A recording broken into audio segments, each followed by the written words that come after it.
میرے ابا سبزی فروش تھے جبکہ چچا اسی سبزی منڈی کے مالک تھے۔ جس روز میں نے CSS کی تیاری شروع کی، چچا نے ابا کو بہت بے عزت کیا کہ بھلا ایک سبزی فروش کا بیٹا کبھی اسسٹنٹ کمشنر بنا ہے، پیسے ضائع مت کرو اور اسے بھی سبزی کی ریڑھی لگوا دو۔ ابا نے یہ سنا تو بہت اداس ہوئے۔ کچھ عرصے بعد میں نے امتحان دیا تو فیل ہو گیا۔ چچا نے بھری محفل میں ابا کا مذاق اڑایا اور خوب بے عزتی کی۔ اب مجھے ہر حال میں ابا کی بے عزتی کا بدلہ لینا تھا۔ اگلی دفعہ پھر امتحان دیا تو نتیجہ دیکھ کر میرے اوسان خطا ہو گئے اور شدت سے چچا کا چہرہ میرے ذہن میں گھومنے لگا، کیونکہ اس بار ابا آپ کا یہ کام چھوڑ کیوں نہیں دیتے؟ میں نے غصے سے ابا کو دیکھتے ہوئے کہا، جو ایسی دھند بڑی صبح کے وقت سبزیوں کی ریڑھی لگا رہتے تھے، ان کے ہاتھ بری طرح کانپ رہے تھے۔ ایک بار پہلے بھی ان پر فالج کا اٹیک ہو چکا تھا، لیکن تب خدا نے انہیں بچا لیا تھا۔ مگر اب کی بار تو مجھے ان کی یہ حالت دیکھ کر ہی خوف محسوس ہو رہا تھا۔ وہ بوڑھے ہو چکے تھے، مگر ہم سب کا پیٹ بھرنے کے لیے وہ دن رات محنت کرتے تھے۔ نہ بھی اسکول کے بعد ان کے پاس ان کی مدد کے لیے چلا آتا تھا۔ ہم جیسے مڈل کلاس گھرانوں کے بچے کبھی سمجھ نہیں پاتے کہ ہمیں پڑھائی کر کے نوکری تلاش کرنی چاہیے یا کم عمری میں ہی کوئی کاروبار کر لینا چاہیے، کیونکہ آج کل ملک کے جو حالات چل رہے تھے، نوکریاں تو کہیں مل ہی نہیں رہی تھیں، اور کچھ لوگ تھے جو دو دو نوکریاں کر رہے تھے۔ یہاں انصاف نہ ہونے کے برابر تھا، اور شاید رہتی دنیا تک رہے گا۔ اب میرے چچا زاد جو نہ صرف اکیڈمی چلا رہے تھے بلکہ ایک سرکاری اسکول میں بطور پرنسپل بھی کام کر رہے تھے، لیکن حکومت نہ تو نوٹس لے رہی تھی، نہ اس کے خلاف کوئی اقدام کر رہی تھی۔ ہمارا ملک تو وہ ہے جہاں سب سے زیادہ نوجوان نسل ہے مگر سب بے سود، جہاں ان سے ویسا فائدہ نہیں لیا جا رہا جس طرح وہ ملک کو فائدہ دے سکتی ہیں۔ میں نے سامنے بیٹھے فیاض بھائی کو دیکھا جنہوں نے MPhil کر رکھا تھا، مگر نوکری نہ ملنے کی وجہ سے وہ بھی پھلوں کی ریڑھی لگاتے تھے۔ ان کا قصہ بھی قابل غور تھا۔ وہ ہمیشہ کہتے تھے کہ اپنے ٹیچرز کی عزت کیا کرو۔ مجھے یہ بات سمجھ نہیں آتی تھی۔ پھر ایک روز ماں نے پوچھا کہ فیاض بھائی، آپ ہر وقت ایک نصیحت کیوں کرتے ہیں؟ اب جیسے ہم ہیں، ہم ٹیچرز کی عزت کرتے ہیں تو اور کیا کریں؟ پھر ٹیچرز بھی تو اسٹوڈنٹ کو سمجھیں۔ جب میں یہ کہتا تو فیاض بھائی ہنس دیتے اور کہتے، بیٹا تم نہیں سمجھو گے، میں بھی ایسے ہی دوستوں کو دیکھی شرارت کے نام پر ٹیچرز کو بہت تنگ کیا کرتا تھا، یہاں تک کہ کئی بار مذاق میں ان کی بےعزتی کر بیٹھتا اور محسوس ہی نہ ہوتا، کیونکہ دوست یہ محسوس ہی نہ ہونے دیتے کہ میں نے کچھ غلط بولا ہے، الٹا وہ میرا ساتھ دیتے ہوئے تالیاں بجانے لگتے۔ آج میرے ٹیچرز کی دعائیں لگی ہیں، وہ پھل صاف کرتے جاتے اور یہ کہتے جاتے تو مجھے بڑا دکھ ہوتا۔ شاید وہ کہیں ماں کہیں ٹھیک بھی تھے۔ ماں بابا جان کے ساتھ کھڑا ریڑھی پر سبزی سیٹ کر رہا تھا جب چچا جان وہیں چلے آئے۔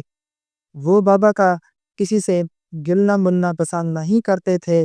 یہ سبزی منڈی ان کی ملکیت تھی اور اکثر وہ دیکھ بھال کے لیے آ جایا کرتے تھے، مگر کیونکہ وہ بھی بوڑھے ہو چکے تھے تو بس کبھی کبھار آنا ہوتا تھا۔ سردیوں میں تو وہ بہت کم آتے تھے، لیکن جب بھی آتے میرے باپ کی بے عزتی کرنا اپنے اوپر فرض سمجھتے تھے۔ میں ان کو چور نگاہوں سے دیکھنے لگا، جانتا تھا کہ وہ کچھ نہ کچھ ایسا ضرور بولیں گے کہ بابا کی دل آزاری ہو جائے گی اور وہ گھنٹوں اس بات کو دل سے لگائے رکھیں گے۔ میں نے حال ہی میں میٹرک کا امتحان دیا تھا اور آج کل فارغ تھا، کیونکہ مجھے سمجھ نہیں آ رہی تھی کہ باپ کا ہاتھ بٹاؤں یا پھر اپنی تعلیم پر توجہ دوں۔ اکیڈمی کی بھاری فیسیں بھرنے کے میرے باپ میں سکت نہیں تھی۔ ایسا تو نہیں تھا کہ میں ان کا اکلوتا بیٹا ہوں اور وہ اپنی ساری جمع پونجی مجھ پر خرچ کر سکتے ہیں۔ میرے 3 اور بہن بھائی بھی تھے جو مجھ سے چھوٹے تھے اور سرکاری اسکولوں میں پڑھتے رہے۔ کیونکہ میرا باپ اتنی فیسیں نہیں بھر سکتا تھا، وہ تو ہمیں پڑھا بھی نہیں سکتا تھا، مگر یہ تو شکر ہوا میری ماں کا جو سلائی کڑھائی کر کے گھر کے آدھے اخراجات برداشت کر لیتی تھیں۔ بابا بھی اپنی شریک حیات کے احسان مند رہتے تھے۔ وہ ہمیشہ کہا کرتے تھے کہ اگر نیک بخت نہ ہوتی تو شاید میں اس قابل بھی نہ رہتا کہ سبزی کی ریڑھی لگا کر اپنے گھر والوں کا پیٹ پال سکوں۔ ہو سکتا ہے کہ میں کہیں بیٹھا اپنے اہل خانہ کے ساتھ بھیک مانگ رہا ہوتا اور میرے بچے کسی ہوٹل میں چھوٹے کا کردار نبھا رہے ہوتے۔ میں ان کی بات سن کر رنجیدہ ہو جایا کرتا تھا۔ نہ جانے اماں ابا ہم سے کیا چھپاتے تھے۔ ماضی میں کچھ تو ایسا ہوا تھا کہ چچا جان بابا سے اتنی نفرت کرتے تھے اور وہ دادا جان تو ہماری شکل دیکھنا بھی پسند نہیں کرتے تھے۔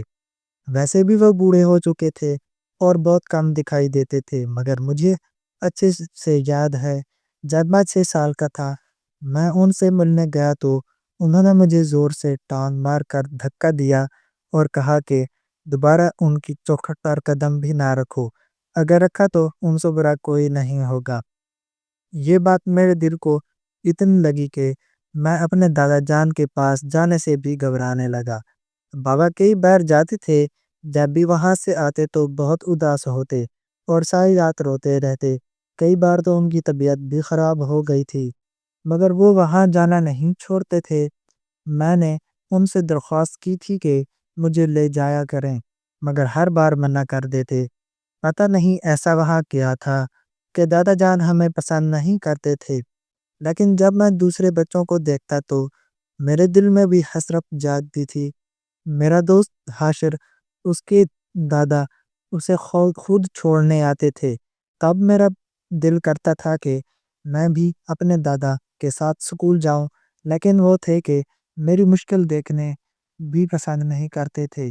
میں نہیں جانتا کہ وہ اتنی نفرت کیوں کرتے تھے، مگر اتنا پتہ ہے کہ کوئی ناراضگی تھی جس کی بنا پر دادا جان نے میرے باپ کو جائیداد سے آگ کر دیا تھا۔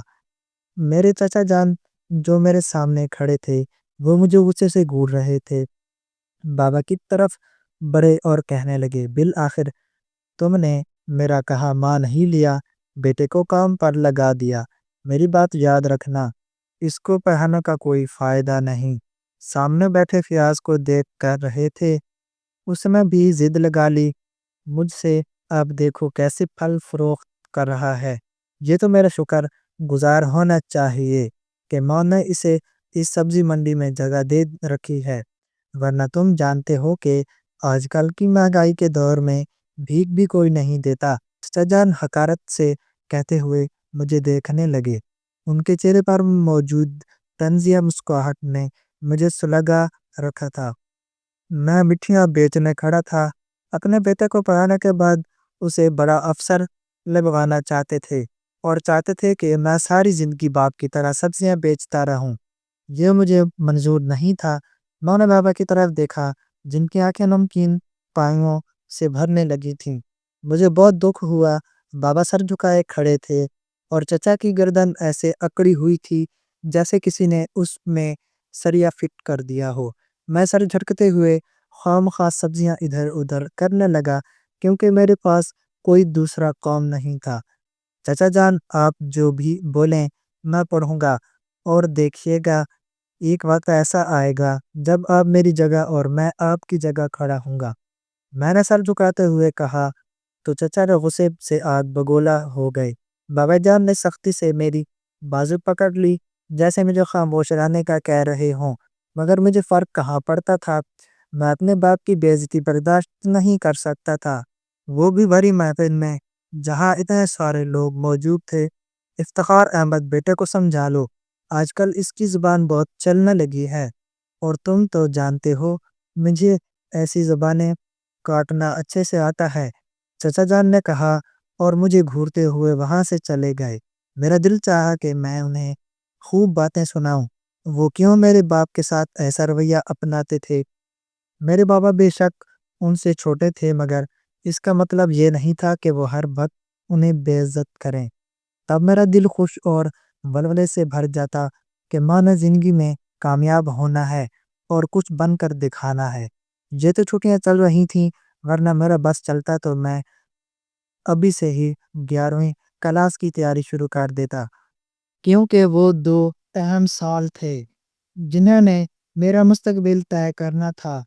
بابا چاہتے تھے کہ میں ڈاکٹر بنوں، اور میں دل و جان سے محنت کر رہا تھا، کیونکہ مجھے کچھ بن کر دکھانا تھا اور اپنے بڑے بہن بھائیوں کے لیے اس چھڑی کا کام کرنا تھا، اور جو اندھے کو سہارا دیتی ہے۔ میں اپنے بابا کا علاج کروانا چاہتا تھا۔ انہیں ابھی سے گھٹنوں کا مرض لاحق ہو چکا تھا۔ میری ماں جو چشمہ لگاتی تھی، مگر ابھی تک اس نے کپڑے سلنا بند نہیں کیے تھے، کیونکہ اگر وہ کپڑوں کی سلائی چھوڑ دیتی تو ہمارے گھر کے اخراجات کیسے پورے ہوتے۔ یہی وجہ تھی کہ ہزاروں بیماریاں ہونے کے باوجود میرے ماں باپ ہمارا مستقبل سنوارنے کے لیے پرعزم تھے۔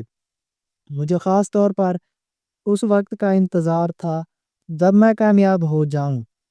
میں محنت کرنے سے گھبراتا نہیں تھا، مگر کبھی مجھے ویسا صلہ نہیں ملا جتنی ماں نے محنت کی تھی۔ کبھی کبھی تو مایوسی ایسے گھیر لیتی کہ جی چاہتا سب چھوڑ کر چچا کا کہا مان لوں اور ان کے ہاں منشی کا کام سنبھال لوں، مگر پھر بابا جان کے امید بھرے جملے بھی مجھے یہ سب کرنے سے روک دیتے۔ میں سوچ لیتا تھا کہ بس مجھے کچھ بننا ہے، اور ایک دن اپنے باپ کو خود پر فخر محسوس کروانا ہے کہ انہوں نے کر کے دکھا۔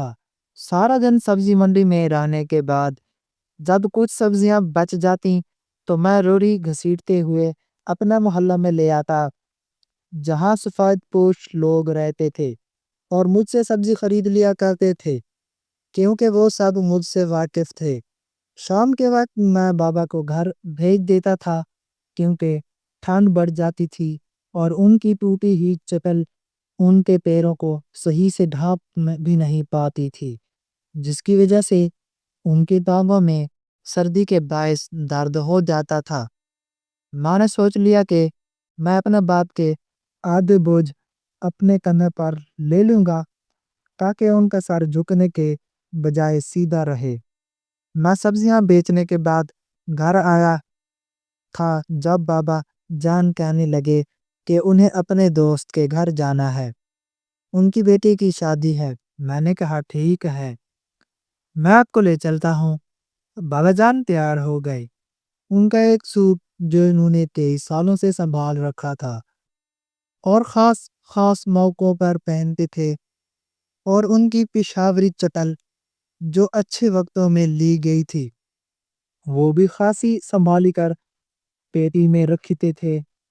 کبھی کبھی تو مجھے حیرت ہوتی، پھر سوچتا کہ جب میں کامیاب ہو جاؤں گا تو ایسے سوپوں اور جوتوں کے ڈھیروں لگا دوں گا، تاکہ میرے باپ کو سوچنا نہ پڑے کہ وہ آج پہن سکتے ہیں یا نہیں۔ میں جلدی سے بابا کو لے کر ان کے دوست کے گھر پہنچ گیا۔ سائیکل چلانا مشکل تو نہیں تھا، مگر سردیوں کے دنوں میں جب ٹانگوں میں ہلنے سے انکاری ہوتی، ایسے میں سائیکل چلانا بہت مشکل ہو جاتا تھا، مگر کیونکہ مجھے پچھلے 1 مہینے سے عادت ہو گئی تھی، اس لیے زیادہ محسوس نہیں ہوتا تھا۔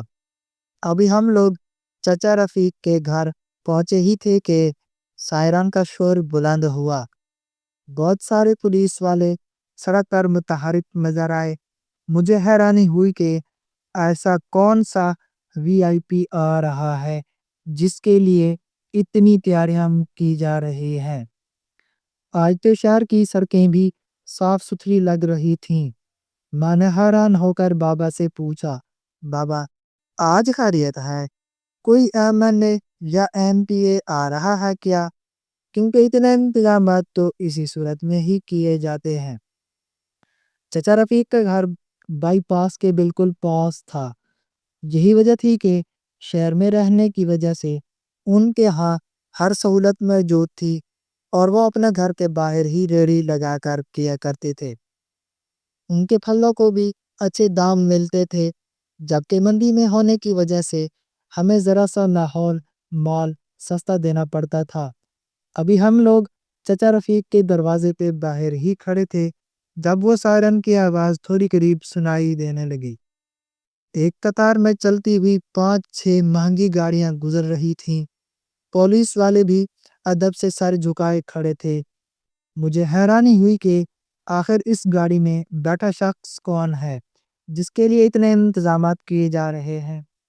بابا جان نے مجھے حیران ہوتے دیکھا تو کہنے لگے، بیٹا، یہ نیا ڈپٹی کمشنر آیا ہے، سنا ہے بہت سخت آدمی ہے اور صفائی کے معاملے میں ذرا کوتاہی برداشت نہیں کرتا، تبھی تو سارے شہر کو چمکایا گیا ہے اور یہ پولیس والے بھی اسی لیے متحرک نظر آ رہے ہیں۔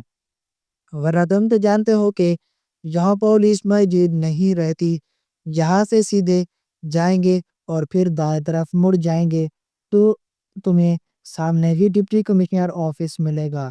جب بابا نے مجھے بتایا تو میں حیران رہ گیا کہ ایک ڈپٹی کمشنر کو اتنا پروٹوکول دیا جا رہا تھا۔ آخر یہ ڈپٹی کمشنر ہوتے کیا ہیں اور کیسے بنتے ہیں؟ یہ سوال میرے ذہن میں جگمگانے لگا اور میں کچھ بھی نہیں سوچ رہا تھا۔ تبھی ہم لوگ چچا رفیق کے گھر کے اندر داخل ہو گئے۔ چچا نے ہمارا بڑے اچھے طریقے سے استقبال کیا۔ انہوں نے بیٹی کی شادی اپنے مطابق بڑی سادگی سے کی تھی۔ وہ چاہتے تو جہیز دے سکتے تھے، ان کی اکلوتی بیٹی تھی، دونوں بیٹے بھی کما رہے تھے، مگر انہوں نے سادگی سے شادی کرنے پر زور دیا۔ اور اس نے لڑکی کے سسرال والوں کو بھی کوئی مسئلہ نہیں تھا کہ کیونکہ وہ بھی اسی طبقے سے تعلق رکھتے تھے اور زیادہ نمائش نہ تو فورڈ کر سکتے تھے اور نہ ہی انہیں پسند تھی۔ ہم لوگ شان میں جا کر بیٹھے تو مجھے فیاض بھائی نظر آئے۔ میں جلدی سے ان کے پاس جا بیٹھا۔ بابا مسکراتے ہوئے سر جھٹک کر رہ گئے کیونکہ میرے ذہن میں ایک بار جو سوال آتا تھا، جب تک اس کا جواب نہ مل جاتا مجھے سکون نہیں ملتا تھا۔ میں نے فیاض بھائی سے پوچھا، بھائی جان، یہ ڈپٹی کمشنر کیسے بنتے ہیں؟ تو پہلے وہ تو حیران ہوئے، پھر کہنے لگے، خیر ہے مرتسم، آج تمہارے ذہن میں یہ سوال کہاں سے آ گیا؟ میں نے انہیں بتایا کہ ابھی میں نے ڈپٹی کمشنر کو دیکھا ہے اور اس کے پروٹوکول کو دیکھ کر میں حیران رہ گا۔ مجھے لگا جیسے وزیر اعظم آ رہا ہو۔ وہ مسکراتے ہوئے کہنے لگے، تو تم اس لیے مجھ سے پوچھ رہے ہو؟ یہ جو کمشنرز ہوتے ہیں ان کے بننے کے لیے ایک امتحان دینا پڑتا ہے۔ اگر اس میں تم کامیاب ہو گئے تو سمجھو ساری زندگی عیش میں گزرے گی۔ اپنا یہ دوبرو کریٹ کبھی دیکھا ہے تم نے؟ لاکھوں روپے کے کپڑے پہنتے ہیں اور ان کے ہاتھوں میں کروڑوں روپے کی گھڑیاں جگمگاتی ہیں۔ ان کی بات سن کر میں حیران رہ گیا۔ پھر پوچھا کہ وہ امتحان کس قسم کا ہوتا ہے، کیونکہ میں اس متعلق بالکل بھی کوئی علم نہیں رکھتا۔ فیاض بھائی مسکرانے لگے، کہنے لگے، بیٹا، میں نے بھی ایک بار یہ بیوقوفی کی تھی کہ میں یہ امتحان کلیئر کر لوں گا۔ اب دیکھو، پیسے الگ خرچ ہو گئے اور میں کچھ بھی بن نہیں پایا۔ تم خود جانتے ہو کہ اب ریڑھی لگا کر گزارا کرتا ہوں۔ بیوی ناراض ہو کر میکے چلی گئی ہے۔ ایک بچہ ہے جو بیوی پال رہی ہے، وہ تو اسے مجھے دیکھنے بھی نہیں دیتی۔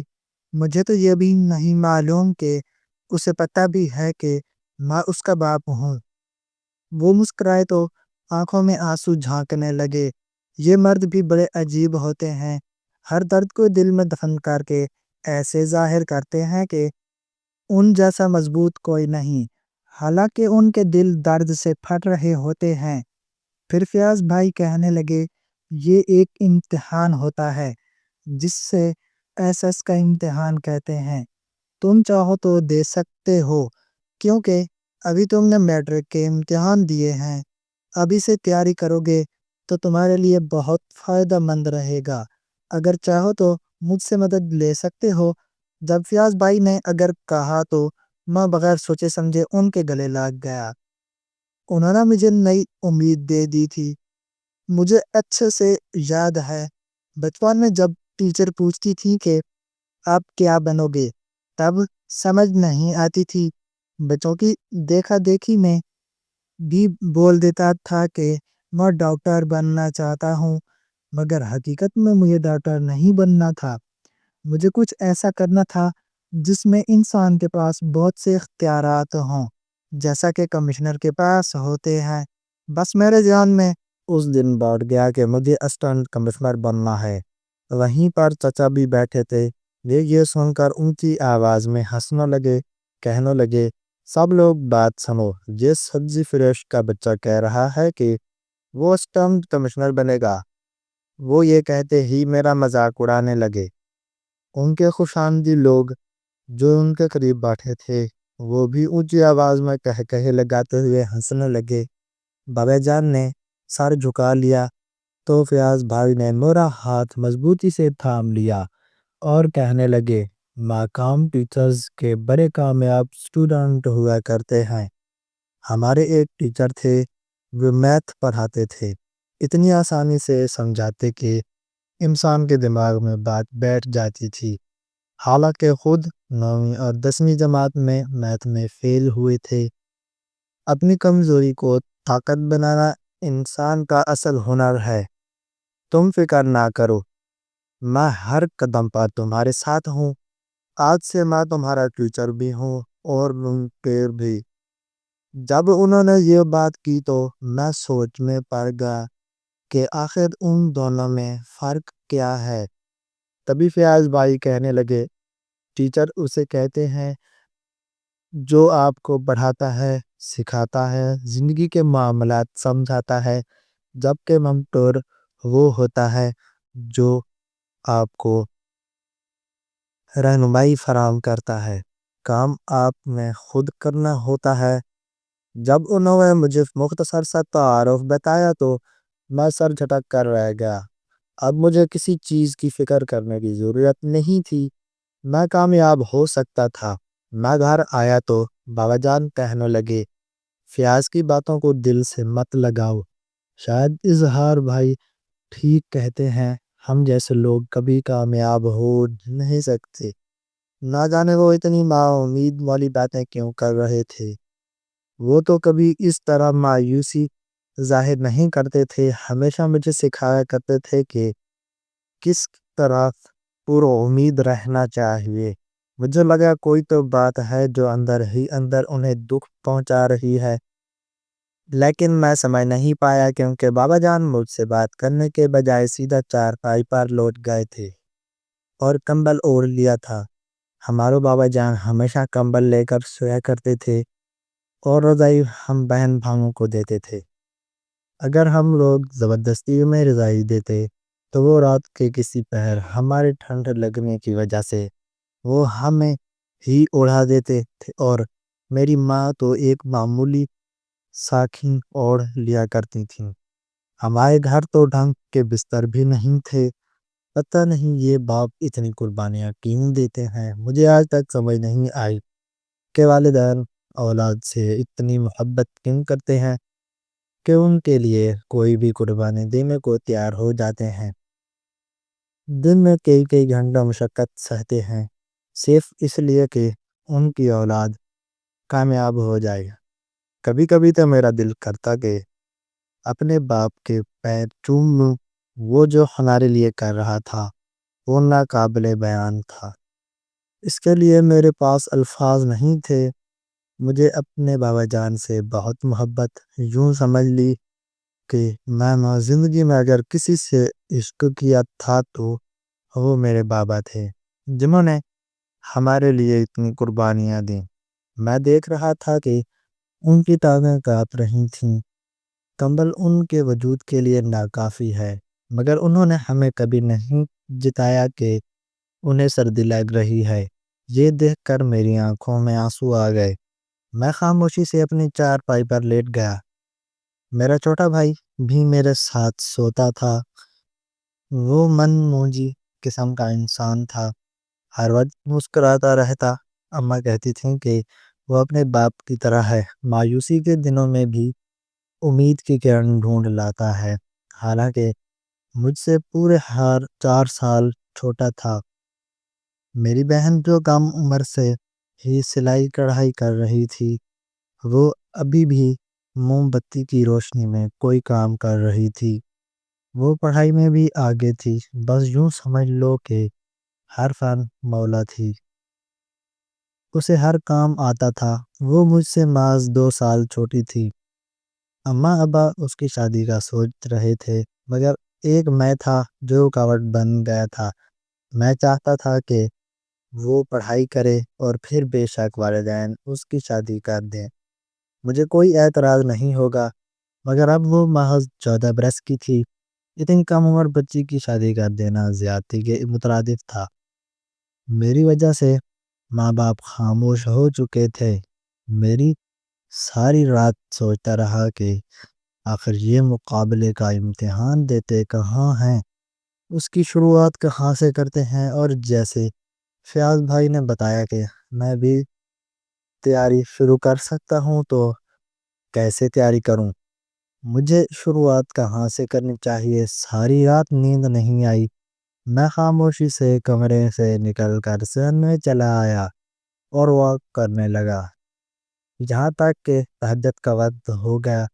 مجھے لگا جیسے اللہ تعالیٰ چاہتے ہوں کہ میں تہجد کی نماز ادا کروں، شاید اسی وجہ سے نیند نہیں آ رہی تھی۔ میں نے خاموشی سے وضو کیا اور جائے نماز اٹھا کر کچن میں چلا آیا۔ موم بتی کی روشنی میں جب میں نے تہجد کا پہلا سجدہ کیا تو دل جو دکھوں سے بھرا ہوا تھا ایک دم پھٹ پڑا۔ میں زاروں کی طرح رونے لگا، جیسے کوئی مر گیا ہو۔ نہ جانے میں نے اتنا درد کیسے برداشت کیا ہوا تھا، جو آنسوؤں کی صورت بہتا چلا جا رہا تھا۔ مجھے لگا خدا نے مجھے نئی امید دے دی ہے۔ دل چاہ رہا تھا کہ ابھی فیاض بھائی کے گھر چلا جاؤں۔ تہجد پڑھنے کے بعد ایسا پرسکون ہو گیا کہ چہرے سے مسکراہٹ جدا نہیں ہو رہی تھی۔ ابھی میں صحن میں ٹہل رہا تھا کہ بابا جان کھانستے ہوئے باہر آئے۔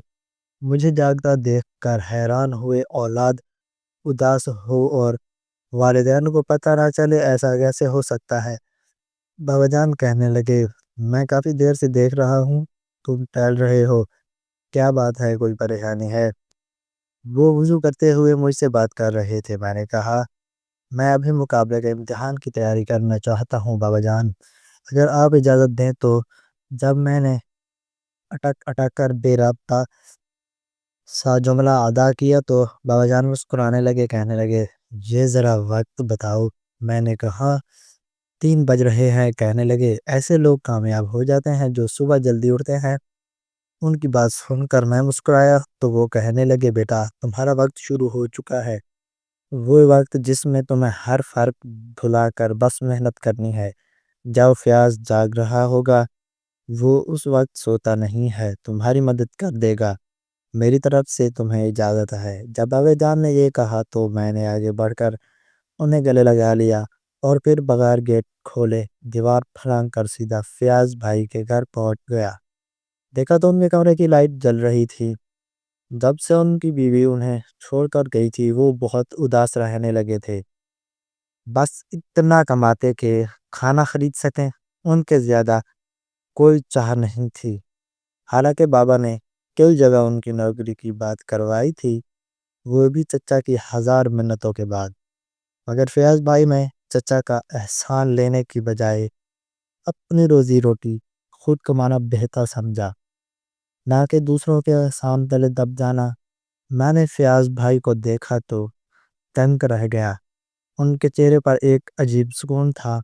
میری طرف دیکھے بغیر کہنے لگے، برخوردار، تم نے پہلی رات میں ہی بہت انتظار کروایا ہے، تم اپنے وقت کے پورے 6 گھنٹے ضائع کر چکے ہو، ابھی بھی آتا ہے، پریشان مت ہو۔ یہ کہہ کر انہوں نے جائے نماز سمیٹی اور مجھے لے کر ٹیبل کی طرف آ گئے، جہاں کرسیاں تو نہیں تھیں مگر ایک ٹوٹی ہوئی چارپائی پڑی تھی۔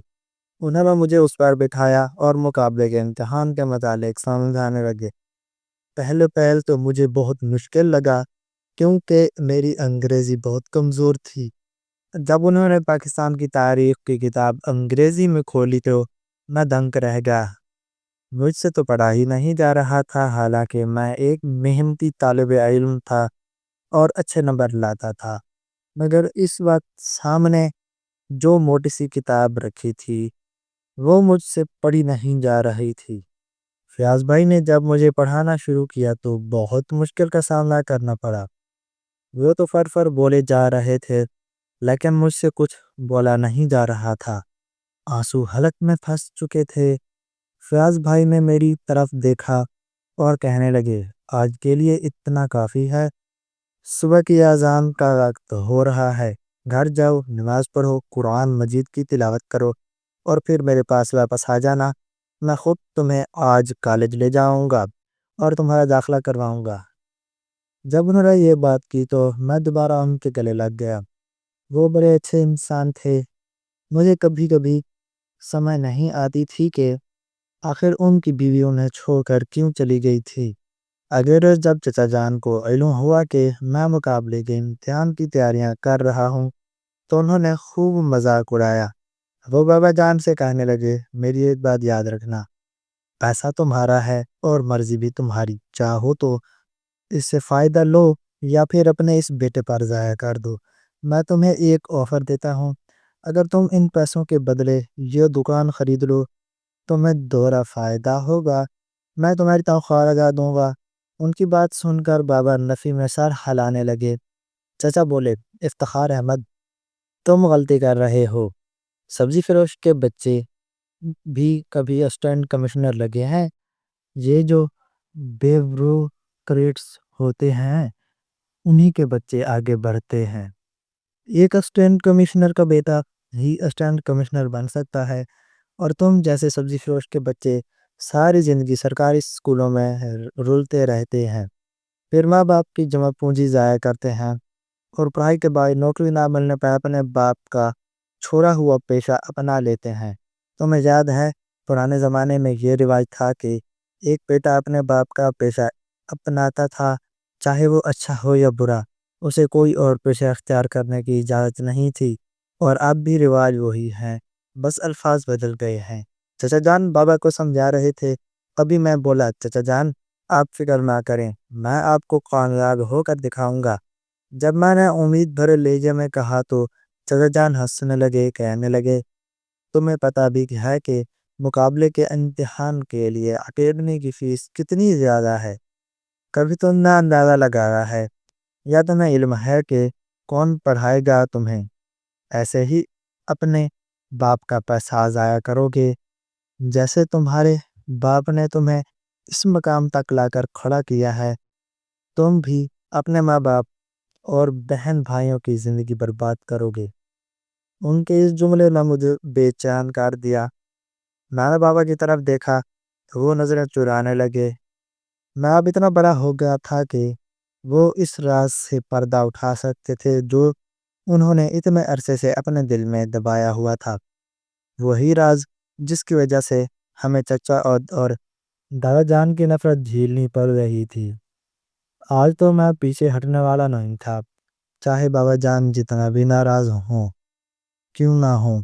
سارا دن بابا مجھے مخاطب کرتے رہے، مگر میں نے انہیں کوئی جواب نہیں دیا، کیونکہ میں ان سے ناراض تھا اور جاننا چاہتا تھا کہ آخر وہ کون سی بات مجھ سے چھپا رہے ہیں۔ وہ تو مجھے اپنا دوست کہتے تھے، پھر دوستوں سے ایسی باتیں کون چھپاتا ہے؟ تھک ہار کر بابا جان نے ہار مان لی اور فیصلہ کر لیا کہ وہ مجھے سب بتا دیں گے، چاہے میں ان کے بارے میں اچھا سوچوں یا برا۔ وہ ڈرتے تھے، انہیں لگتا تھا کہ جیسے ان کے بھائی اور باپ ان سے ناراض ہو گئے ہیں وہ مجھے بھی ایسے ہی کھو دیں گے۔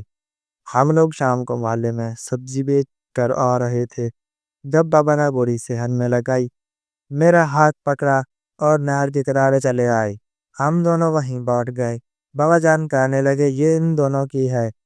جب ماں نے اپنی عمر سے دگنی عمر کے لڑکوں سے دوستی لگا لی، بابا جان چاہتے تھے کہ میں پڑھ لکھ جاؤں، اور مجھے نہ جانے کس بات کا ذہن تھا کہ میں ایسی عیاشی کرتا تھا جیسے میرا باپ کہیں کا سلطان ہو۔ یہ کہتے ہوئے بابا مسکرائے، پھر کہنے لگے، میرے باپ کی منڈی ان دنوں بہت چلا کرتی تھی، تمہارے دادا جان کے پاس 2 سبزی منڈیاں تھیں جو انہیں خوب منافع دے رہی تھیں۔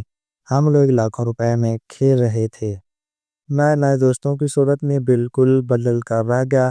وہ جو ماں سے اونچی آواز میں بات بھی نہیں کرتا تھا اب انہیں گالیاں دینے لگا تھا۔ یہ کہتے ہوئے بابا نظریں چرانے لگے۔ میں سر جھکائے بیٹھا رہا، ان کی طرف دیکھ کر انہیں شرمندہ نہیں کر سکتا تھا کیونکہ وہ پہلے ہی خاصے پریشان دکھائی دے رہے تھے۔ انہی دنوں کی بات ہے جب میں نے دوستوں کے ساتھ کالج میں داخلہ لیا۔ وہ ہمارے سینئر تھے مگر نہ پڑھنے کی وجہ سے ہر سال فیل ہو جاتے اور پچھلے کئی سالوں سے وہ ایک ہی کلاس میں تھے۔ کہتے ہیں کہ امیر باپ کے بگڑے ہوئے اکلوتے بچے، بھلا پڑھنے کی کیا ضرورت، سمجھیں انہیں تو کل جا کر ماں باپ کے کروڑوں روپے کے کاروبار کو سنبھالنا ہوتا ہے۔ وہ مجھے ایسی ہی شے دیتے تو میں خود پر فخر کرنے لگا جیسے میرے باپ کی ساری دولت اور جائیداد میں نے اپنی محنت سے بنائی ہو۔ ایک روز میں اپنے دوستوں کے ساتھ جا رہا تھا جب ایک لڑکی پر میری نظر پڑی۔ میں اسے دیکھتا رہ گیا، وہ بہت خوبصورت تھی۔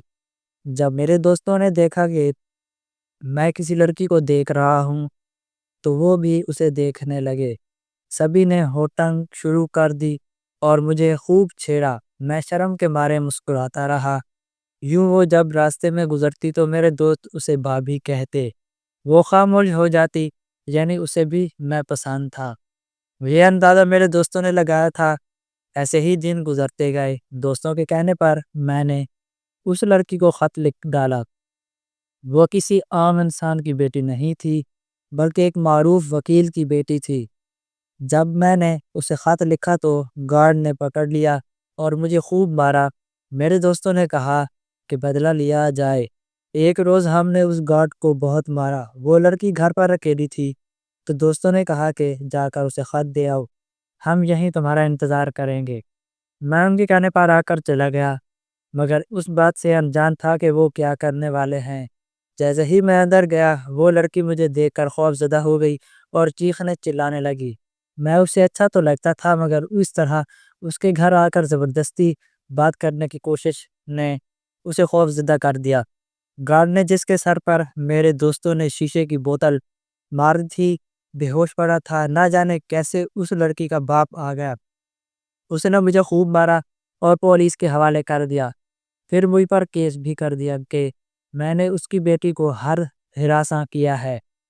مجھ پر بڑے سنگین الزامات لگائے گئے۔ بابا جان پیشیاں بھگت کر تانگ آ چکے تھے۔ بڑی مشکل سے اس لڑکی کے باپ ہماری ناراضگی ختم ہوئی تو اس نے کیس واپس لیا، لیکن تب تک میرا 1 سال ضائع ہو چکا تھا۔ میں امتحان نہیں دے پایا تھا۔ پولیس والوں نے اتنا مارا تھا کہ ہڈیاں دکھتی تھیں۔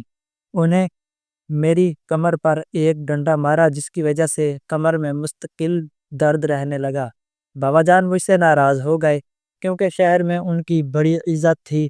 اس واقعے کے بعد لوگوں کی نظر ہمارے کردار پر سوال نشان لگ گیا۔ ہم جو عزت دار مشہور تھے اب بدنام ہو گئے تھے۔ تب سے بابا جان مجھ سے بات نہیں کرتے تھے۔ میں نے اس سے بات کو دل کا روگ بنا لیا۔ دوستوں نے مجبور کیا کہ میں اس لڑکی کے گھر رشتہ بھیجوں مگر میں نہیں مانا اور ان سے دوری اختیار کر لی۔ یہ بات انہیں پسند نہیں آئی اور انہوں نے میرے خلاف ہی پروپیگنڈا شروع کر دیا۔ جب پتہ چلا کہ اس لڑکی کی شادی ہو گئی ہے تو یہ بات میرے دل پر بہت گراں گزری۔ میں اداس رہنے لگا۔ 1 مہینہ تو بستر پر پڑا رہا۔ پھر دوستوں نے مشورہ دیا کہ اگر چاہتے ہو کہ اس لڑکی کو بھول جاؤ تو اپنی زندگی میں کسی دوسری لڑکی کو لے آؤ۔ میں بہت ڈرتا تھا مگر دوست زبردستی مجھے کوٹھے پر لے گئے۔ وہاں میری ملاقات شاہ جہاں سے ہوئی جو میری ہی عمر کی تھی اور دوسرے شہر سے لائی گئی تھی۔ وہ میری طرح اداس رہتی تھی کیونکہ اسے ایک لڑکے نے شادی کا جھانسا دے کر شہر لایا، استعمال کیا اور کوٹھے پر بیچ دیا۔ میں اب اسی کے پاس راتیں گزارنے لگا تھا۔ اس کے کہنے پر تھوڑی بہت تعلیم پر بھی توجہ دینے لگا تو پہلے سال میں پاس ہو گیا۔ دوستوں کو بڑی حیرت ہوئی۔ اب میں جب وہ چھوٹ گئے تو مجھ میں کچھ بہتری آنے لگی مگر وہ لوگ مجھے چھوڑنے والے کہاں تھے۔ وہ تفریح کے وقت میرے پاس آ جاتے یا چھٹی ہوتے ہی مجھے گھیر لیتے۔ میں ان سے نظریں بچا کر بھاگنے کی کوشش کرتا، مگر وہ جیسے میرے انتظار میں بیٹھے ہوتے۔ ایسے ہی دن گزرتے چلے گئے۔ ہماری ایک منڈی مجھ پر لگے کیس کی وجہ سے بک چکی تھی، کیونکہ اس لڑکی نے کیس واپس لینے کے عوض بھاری رقم وصول کی تھی، لیکن ابھی بھی آدھی منڈی میں ہمارا شیئر موجود تھے۔ بابا جان نے بٹوارا کر دیا، ایک سبزی منڈی میرے بھائی کو دی اور دوسری مجھے۔ میں خوش ہو گیا، پڑھائی بھی آج کل توجہ دے رہا تھا۔ انہیں دنوں شاہجہاں کے قربت میں مجھے معلوم ہوا کہ میں اس بچے کا باپ بننے والا ہوں۔ یہ خبر میرے لیے جان لیوا تھی۔ مجھے سمجھ نہیں آ رہا تھا کہ گھر میں کیا بتاؤں گا اور سب کیا سوچیں گے۔ میں پریشان ہو گیا اور اس صورت کو چھوڑ کر بھاگ گیا۔ میں نے گھر بھی چھوڑ دیا تاکہ وہ مجھے ڈھونڈ نہ سکیں۔ 1 سال تک بھٹکتا رہا، تعلیم چھوٹ گئی، گھر والوں کا کچھ پتہ نہیں تھا۔ ایک روز بیٹھا شراب پی رہا تھا، جب بابا جان کی نظر مجھ پر پڑی، وہ مجھے گھسیٹ کر گھر لے آئے۔ وہ مجھ سے بات نہیں کرتے تھے، البتہ بھائی کبھی کبھار بات کر لیا کرتا تھا۔ میرا بھائی جس لڑکی کو پسند کرتا تھا، وہاں اس کا رشتہ بھی کروا دیا گیا۔ ویسے تو لوگ میرے ماضی کے کیس کی وجہ سے اس خاندان میں رشتے نہیں کرنا چاہتے تھے، مگر میرے بھائی اور باپ کی منتوں کی وجہ سے مان گئے۔ ایک روز ماں کے ساتھ ہسپتال جانا ہوا کیونکہ میری طبیعت خراب تھی۔ وہاں میں نے دیکھا کہ شاہجہاں نے ایک بیٹے کو جنم دیا ہے۔ جب بابا نے یہ بات کہی تو میرے ہاتھ لرزنے لگے، کہیں میں وہیں تو نہیں؟ کیا میری ماں طوائف تھی؟ یہ سن کر میرے رونگٹے کھڑے ہو گئے، غصے سے میرا چہرہ لال ہونے لگا۔ بابا نظریں جھکائے بیٹھے تھے۔ جب میری ماں کو پتہ چلا تو انہوں نے مجھے خوب ملامت کی اور کہنے لگیں، تمہاری بھی ایک بہن ہے، تمہیں ڈوب کر مر جانا چاہیے، تم نے ایسی حرکت کی آخر کیسے؟ جب ماما نے مجھے ڈانٹا، مجھے کچھ سمجھ نہیں آیا۔ بیٹے کی خاطر میں نے اس عورت سے نکاح کر لیا اور اسے گھر لے آیا۔ اسی روز میرے بھائی کا نکاح تھا۔ جب ان لوگوں کو پتہ چلا کہ پہلے تو مجھ پر کیس ہوا اور اب میں ایک طوائف کو بیوی بنا لایا ہوں، تو انہوں نے شادی سے انکار کر دیا۔ یوں میرے بھائی کی شادی نہ ہو سکی۔ وجہ میں تھا، کیونکہ میں اس لڑکی کو بھگا کر لایا تھا، تو وہ کوٹھے والی طوائف اسے ڈھونڈتی ہوئی ہمارے گھر پہنچ گئی اور خوب واویلا کیا۔ آخرکار مجھے اپنی بیوی اور بیٹا اسے سونپنا پڑا۔ اس نے بھاری رقم کا مطالبہ کیا تھا۔ میں اپنا بیٹا اسی صورت لے جا سکتا ہوں، مگر وہ لڑکی ہرگز نہیں دے گی۔ میں روتا رہا، بابا جان سے بہت منتیں کی۔ مجھے راہ راست پر لانے کے لیے بابا نے اپنے گاؤں کی ایک لڑکی سے میری شادی کروا دی۔ وہ لوگ اس بات سے انجان تھے کہ میں اپنی زندگی میں کیا کچھ جھیل چکا ہوں، اس لیے اپنی بیٹی دے دی، ورنہ کوئی شریف آدمی مجھے اپنی بیٹی دینے کو تیار نہیں تھا۔ میں بہت شراب پینے لگا تھا۔ جب نیک بخت میری زندگی میں آئی، اس نے مجھے سمجھانا شروع کیا، مگر میں اپنے بیٹے کی یاد میں تڑپ رہا تھا۔ اس نے میرا ساتھ دینے کا وعدہ کیا، اپنے بھاری زیور اتار کر مجھے دیے اور کہا کہ جاؤ، ان کے بدلے اپنا بیٹا واپس لے آؤ۔ جب میں بیٹے کو لینے گیا تو پتہ چلا کہ میری بیوی اس کوٹھے کی طوائف نے ناچنے پر مجبور کیا تھا، تو اس نے زہر کھا لیا اور مر چکی تھی۔ بیٹا اس طوائف نے میرے حوالے کر دیا اور وہ بھاری زیور اپنے پاس رکھ لیے۔ نیک بخت نے وہ بچہ اپنے سینے سے لگا لیا اور کہا کہ کسی کو یہ پتہ نہ چلے پائے کہ یہ میرا سگا بیٹا نہیں ہے۔ وہ بہت رحم دل عورت تھی۔ ایسے ہی وقت گزرتا گیا۔ حالات بہتر تو نہیں ہو رہے تھے، مگر خراب بھی نہیں تھے۔ میرا اپنا بھائی میری ترقی میں رکاوٹ بن چکا تھا۔ وہ چاہتا تھا کہ جیسے اس کی حسرتیں ادھوری رہ گئی ہیں، ویسے ہی میری بھی رہ جائیں اور میں ناکام ٹھہروں۔ بابا جان تو مجھ سے بات ہی نہیں کرتے تھے۔ ایک روز میں نے بابا جان کو بتایا کہ میں دوسرا کاروبار شروع کرنے والا ہوں اور آدھی منڈی بیچ رہا ہوں۔ بابا جان نے سختی سے منع کیا اور کہا کہ اگر ایسا کیا تو ساری زندگی تم سے بات نہیں کروں گا۔ وہ میرے بیٹے سے بہت نفرت کرتے تھے، ابھی تک انہوں نے اسے گود میں نہیں اٹھایا تھا۔ میرا بیٹا ان کے پاس جاتا تو وہ اسے بہت برے طریقے سے جھڑک دیتے، اس لیے میں تمہیں وہاں لے جانے سے کتراتا رہا۔ بابا جان نے مجھے بہت روکا، مگر میں تو اپنے دوستوں کی باتوں میں آ چکا تھا۔ تب ہی میں نے وہ منڈی بیچ دی، مگر وہ آدمی فراڈ نکلا اور پیسے لے کر بھاگ گیا۔ میں درد بھٹکنے لگا۔ میری بیوی نے میرا بہت ساتھ دیا۔ بھائی مجھ سے بدلہ لینے کے لیے مجھے اپنی منڈی میں نوکر بنا ڈالا، اور میں اس کی ذلت سہتے سہتے آج یہاں تمہارے سامنے بیٹھا ہوں۔ میں مانتا ہوں تم اب مجھ سے نفرت کرنے لگو گے۔ میں جو ابھی کھیلتا تھا اور ہر برا کام اپنے ہاتھوں سے کیا، ایک اور بات میں نے تم سے چھپائی ہے۔ جب بابا جان نے نظریں چراتے ہوئے کہا تو میں ان کی طرف دیکھنے لگا۔ میں نے کہا، سچ بتائیں بابا جان، آپ نے کون سی بات چھپائی ہے؟ تو وہ کہنے لگے، یہاں ایک خودکش حملہ ہوا تھا جہاں میرا نام آیا تھا۔ میں نے یہ سب اپنی مرضی سے نہیں کیا تھا۔ جس سال میں گھر سے نکلا تھا انہیں دنوں میں ان طالبان کے ہاتھ لگ گیا تھا، اور انہوں نے ہی مجھے یہ سب کرنے پر مجبور کیا تھا۔ تب سے تمہارے دادا مجھے مخاطب کرنا پسند نہیں کرتے۔ ان کی عزت میری وجہ سے بہت خراب ہوئی تھی۔ جب بابا جان نے یہ کہا تو میرے رونگٹے کھڑے ہو گئے۔ میں خاموشی سے وہاں سے اٹھ کر چلا آیا۔ بابا جان بلاتے رہے، مگر میں نے مڑ کر نہیں دیکھا۔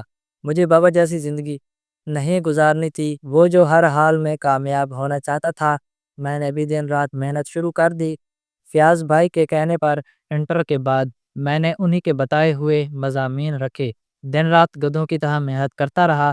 ساری رات پڑھائی میں گزرتی۔ سردیوں میں تو فیاض بھائی مجھے رضائی اوڑھنے بھی نہیں دیتے تھے، جہاں تک کہ میں بغیر قمیض کے کمرے میں پڑھتا تھا۔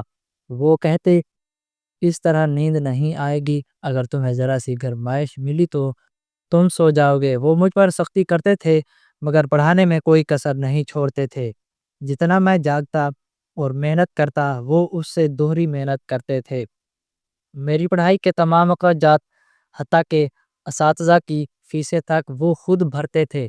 میں نہیں جانتا تھا کہ وہ یہ سب کیسے کر رہے تھے، مگر وہ میرے ساتھ دل و جان سے مخلص تھے۔ مجھے مہینے میں صرف ایک بار ماں باپ سے ملنے کی اجازت تھی۔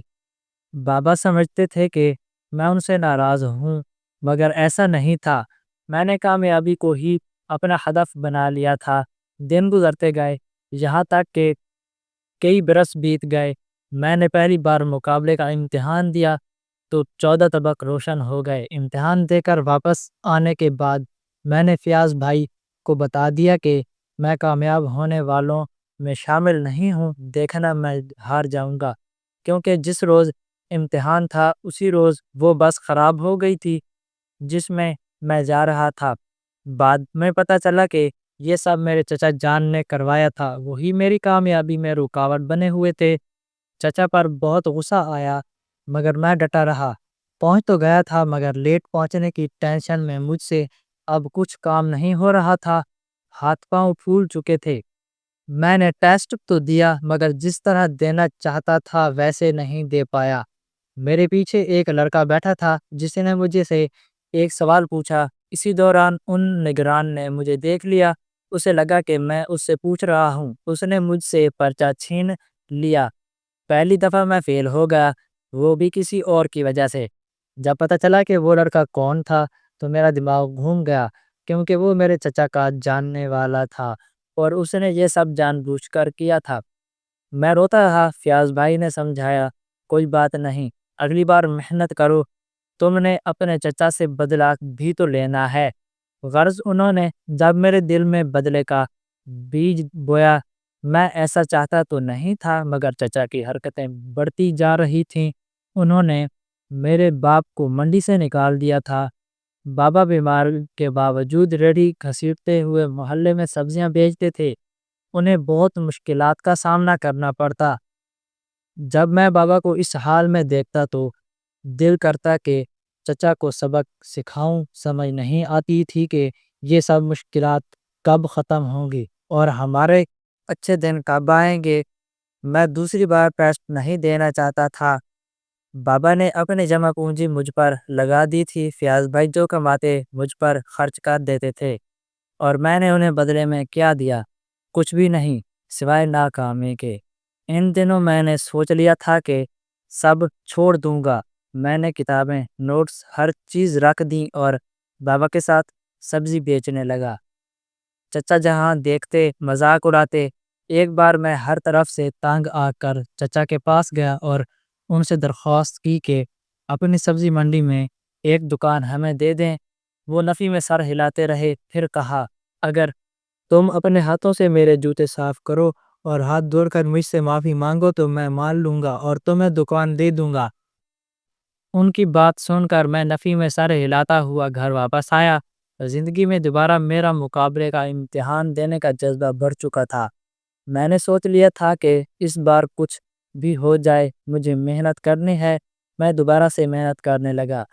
ایک روز ویسے ہی چچا کی منڈی گیا تو دیکھا میرا باپ ہاتھ جوڑے میرے چچا کے سامنے بیٹھا تھا اور میرا چچا اکڑ کر ٹانگ پر ٹانگ رکھے انہیں حقارت سے دیکھ رہا تھا۔ بابا بہت شرمندہ دکھائی دے رہے تھے۔ میں تڑپ کر آگے بڑھا اور بابا جان سے پوچھا کہ یہ سب کیا ہو رہا ہے۔ پتہ چلا کہ میرے امتحان کی فیس کے پیسے نہیں تھے۔ فیاض بھائی بھی پچھلے 2 مہینے سے بیمار تھے، اس لیے وہ بھی کام پر نہیں جا سکے تھے، اور چونکہ ٹیسٹ بھی ضروری تھا اس لیے پیسے دینے کو کوئی تیار نہیں تھا، کیونکہ سب کو چچا نے منع کر رکھا تھا۔ چچا جان کہنے لگے، اگر تم مجھے کتا بن کر بھونک کر دکھاؤ تو میں تمہیں پیسے دے دوں گا۔ بھری محفل میں جب انہوں نے یہ بات کی تو غصے میں سے میرا خون کھول اٹھا۔ میں نے بابا کا ہاتھ پکڑا اور زبردستی انہیں گھر لے آیا۔ وہ مجھے ڈانٹتے رہے جہاں تک کہ پہلی بار مجھ پر ہاتھ اٹھایا۔ کہنے لگے، بھائی جان مان گئے تھے، وہ پیسے دے رہے تھے، تم بیچ میں کیوں آئے؟ میں انہیں ڈانٹا اور کہا، ایسی کوئی حرکت کرنے کی ضرورت نہیں، پیسوں کا انتظام میں خود کر لوں گا۔ جب فیاض بھائی کے پاس گیا تو دیکھا وہ بہت افسردہ دکھائی دے رہے تھے۔ کہنے لگے، مجھے کینسر ہے اور میرے پاس زیادہ وقت نہیں ہے، تم یہ گھر بیچ دو یا پھر میرے پاس دوسرا آپشن ہے۔ میری ماں کے سونے کے کنگنوں میں سے ایک تو میں بیچ چکا ہوں، دوسرا میں پاس پڑا ہوا ہے، تم وہ بیچ دو۔ جب انہوں نے یہ بات کی تو میں نفی میں سر ہلاتا رہا، کیونکہ ان کے پاس ان کی ماں کی آخری نشانی موجود تھی۔ میں اسے بیچ نہیں سکتا تھا، مگر جب بھائی نے مجبور کیا تو میں نے ان کا کہا مان لیا۔ انہوں نے مجھ پر وعدہ کیا، میں تو بیمار ہوں، اپنے بیٹے پر ویسی تو نہیں دے سکتا، مگر میرے مرنے کے بعد میرے بیٹے کا خیال رکھنا۔ میں نے ان سے وعدہ کر لیا۔ جس روز امتحان تھا اسی روز فیاض بھائی انتقال کر گئے۔ مجھے بہت برا لگا۔ جنہوں نے آج تک میری رہنمائی کی وہ میری کامیابی دیکھے بغیر فوت ہو چکے تھے۔ رزلٹ آیا تو میں دنگ رہ گیا۔ ایک بار پھر فیل ہونے سے بچ گیا تھا، کیونکہ میرے شاندار نمبر آئے تھے اور پہلی 10 پوزیشنوں میں میری 10ویں پوزیشن تھی۔ میں خوش ہو گیا، بابا جان کو بتایا، سبھی بہت خوش تھے سوائے چچا کے۔ انہوں نے روڑے اٹکانے کی بڑی کوشش کی، مگر میں بطور اسسٹنٹ کمشنر شہر میں تعینات ہو چکا تھا۔ چچا آئے، خوب معافی مانگی، کیونکہ میں نے ان کے کئی کالے دھندے پکڑوا دیے تھے۔ وہ جیل جانے سے گھبرا رہے تھے۔ ان کے بیٹے نے بھی اس مصیبت کے وقت انہیں چھوڑ دیا تھا، لیکن انہوں نے جو لوگوں کے ساتھ برا کیا تھا وہ تو بھگتنا ہی تھا۔ انہیں 10 روز کے ریمانڈ پر لے جایا گیا۔ بابا جان بہت خوش تھے۔ مجھے اچھی طرح یاد ہے جس روز پہلی دفعہ میں امتحان میں فیل ہوا اور بابا جان کو ہارٹ اٹیک آیا تھا، تب میں ساری رات ٹھنڈ میں سڑکوں پر پھرتا رہا تھا اور سوچ لیا تھا کہ اب CSS چھوڑ دوں گا، مگر پھر فیاض بھائی کی وجہ سے میں نے دوبارہ محنت شروع کی اور آج انہی کی وجہ سے کامیاب ہو گیا تھا۔ میں فیاض بھائی کی قبر پر آیا اور گھنٹوں بیٹھا رہا، پھر بابا سے ان کی بیوی کے گھر کا پتہ پوچھا اور وہیں چلا گیا۔ دیکھا تو ان کا بیٹا پورے 12 برس کا ہو چکا تھا۔ اس کی ماں بہت شرمندہ تھی، کہنے لگی جب تک فیاض زندہ تھا اس کی قدر نہیں کی، اب جب وہ فوت ہو گیا ہے تو دل میں ایک کسک سی باقی رہ گئی ہے۔ کاش وہ زندہ ہوتا، میں اس سے معافی مانگ لیتی، غلطی میری بھی تھی۔ میں نے پوچھا آپ نے اسے کیوں چھوڑا تھا؟ کہنے لگی وہ بھلا انسان تھا، میں چاہتی تھی کہ وہ گھر جمائی بن کر رہے مگر وہ ایسا کرنے کو تیار نہیں تھا۔ بس اسی بات پر معمول سی لڑائی ہوئی تھی اور پھر انا اور ضدی میں اپنے میکے بیٹھ گئی۔ آج نہ بھائی منہ لگاتے ہیں اور شوہر بھی ناراض ہو کر فوت ہو گیا ہے، بیٹا بھی مجھ سے ناراض رہتا ہے اور ہر وقت باپ کا قاتل کہتا ہے، وہ مجھ سے بہت نفرت کرتا ہے۔ یہ کہہ کر وہ رونے لگی۔ میں نے ان دونوں کی ذمہ داری لے لی، چچا کے خلاف جو ثبوت تھے وہ میں نے حذف کر لیے، ان کو ان کے لیے کی سزا ملی۔ 2 سال وہ قید میں رہے، ان کی تمام جائیداد ضبط کر لی گئیں۔ 2 سال قید بامشقت کے بعد جب وہ رہا ہو کر آئے تھے، بہت کمزور ہو چکے تھے، ان کا غرور خاک میں مل چکا تھا۔ بابا جان اچھی زندگی گزار رہے تھے، انہوں نے بھائی کو دیکھا تو اسے اپنے گھر میں رہنے کی پیشکش کی مگر چچا نے انکار کر دیا۔ پھر وہ وقت بھی آیا جو سب نے دیکھا، میں اور میرا بابا اس منڈی کے مالک تھے اور چچا وہاں ریل لگائے کھڑے تھے، مگر ہم نے چچا کا رویہ ان کے منہ پر نہیں مارا بلکہ ان کے ساتھ حسن سلوک سے پیش آئے۔ آج جب میں ان کے سامنے کھڑا تھا اور وہ شرمندہ ہو کر ڈیری پر پھل بیچ رہے تھے، مجھے بڑا برا لگا۔ میں اللہ تعالیٰ کا جتنا شکر ادا کروں وہ کم ہے۔ آج فیاض بھائی کا بیٹا اور ان کی بیوی ہمارے گھر میں رہتے ہیں۔ چچا کو بھی کہہ دیا ہے کہ اس عمر میں مشقت کرنے کی ضرورت نہیں، وہ بہت بوڑھے ہو چکے ہیں، کوئی چیز اٹھاتے ہوئے ان کی ہاتھ کانپتے ہیں۔ دونوں بھائیوں نے ایک دوسرے سے معافی مانگ دی اور اب وہ خوش رہ رہے ہیں۔ میری شادی ہو چکی ہے اور میری بیوی سب کا بہت خیال رکھتی ہے۔ میں کامیابی کے بعد کبھی بھی چچا سے بدلہ لینا نہیں چاہا، نہ ہی ان کے ساتھ وہ رویہ اپنایا جو انہوں نے ہمارے ساتھ کیا تھا۔ بے شک میرے باپ نے غلطیاں کی تھیں مگر اب وہ سدھر چکے تھے۔